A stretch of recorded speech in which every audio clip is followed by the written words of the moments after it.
আর যখন জানতে পারি যে সাতক্ষীরা সদর উপজেলার ঘোনা ইউনিয়নে ছাত্রলীগের একজন নেতা নাজমুল, সে ছাত্রদলের এক ছেলেকে অকথ্য ভাষায় গালিগালাজ করে, ছাত্রদলকে গালিগালাজ করে, বিএনপি নিয়ে গালিগালাজ করে, তখন আমার ইউনিয়ন ছাত্রদলের সভাপতি ওই সাইড দিয়ে আসার সময় তারে প্রতিমধ্যে তারা সে যখন জানতে চায় তারে আটকায় রাখে। এটা জানতে পারার পরে আমরা এখানে কি হয়েছে এটা জানতে গিয়েছিলাম। যাওয়ার মীমাংসা হয়ে চলে আসার সময় প্রতিমধ্যে দেশীয় অস্ত্র নিয়ে ছাত্রলীগ, আওয়ামী লীগ আগের থেকে সংঘবদ্ধ অবস্থায় ছিল, সশস্ত্র অবস্থায় আমাদের পরে পিছন দিক থেকে অ্যাটাক করে, যে কারণে আমরা 3-4 জন ইনজোর হই। আমি আসলে এই মাদক ব্যবসায়ী ছাত্রলীগ, আওয়ামী লীগের চাই যে এদের নিয়ে যে প্রশাসনের যে ব্যবস্থা, এটা যেন দৃশ্যমান।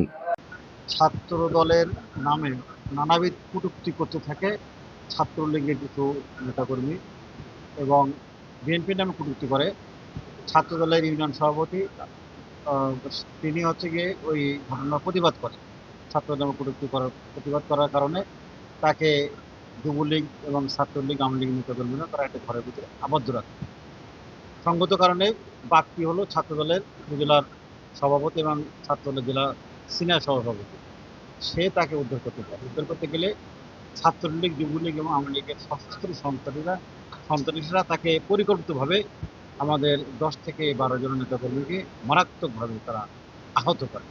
আমি এই ঘটনার তীব্র নিন্দা এবং প্রতিবাদ জানাই, এবং এই দোষীদের, ছাত্রলীগ নেতাকর্মী এবং যুবলীগ নেতাকর্মীদেরকে গ্রেপ্তার করার আমি আহ্বান জানাচ্ছি।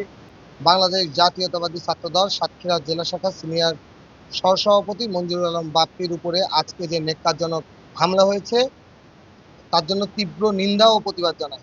আমরা জানতে পেরেছি যে ফ্যাসিস্ট কিছু দুষ্কৃতিকারী তার উপরে হামলা করেছে।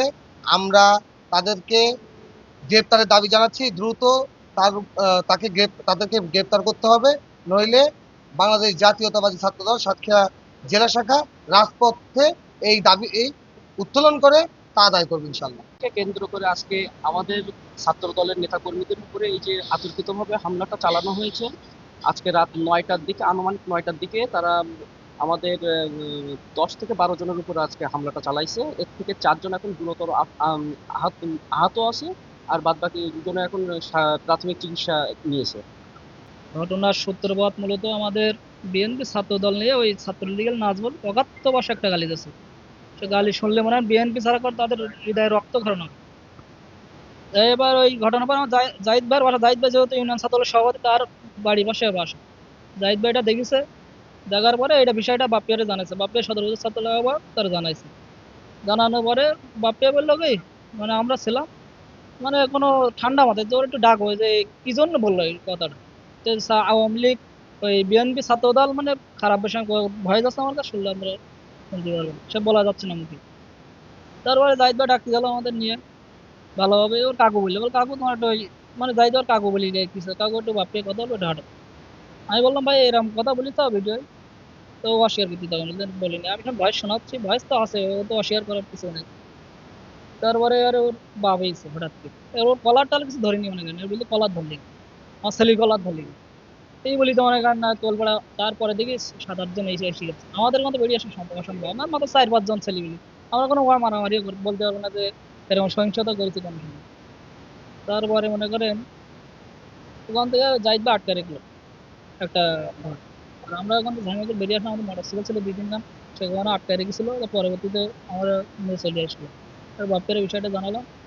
বাপ্পের যেহেতু ছাত্র দলের সভাপতি, এখন আওয়ামী লীগ সহ আটকে থাকবে, সে তো অবশ্যই একটু এর প্রতিবাদ জানাবে। তার ফলে সে ওই বাপ্পিয়া কিছু সংখ্যক মানে জাহিদ ভাই ছাড়ানোর জন্য ওখানে যায়।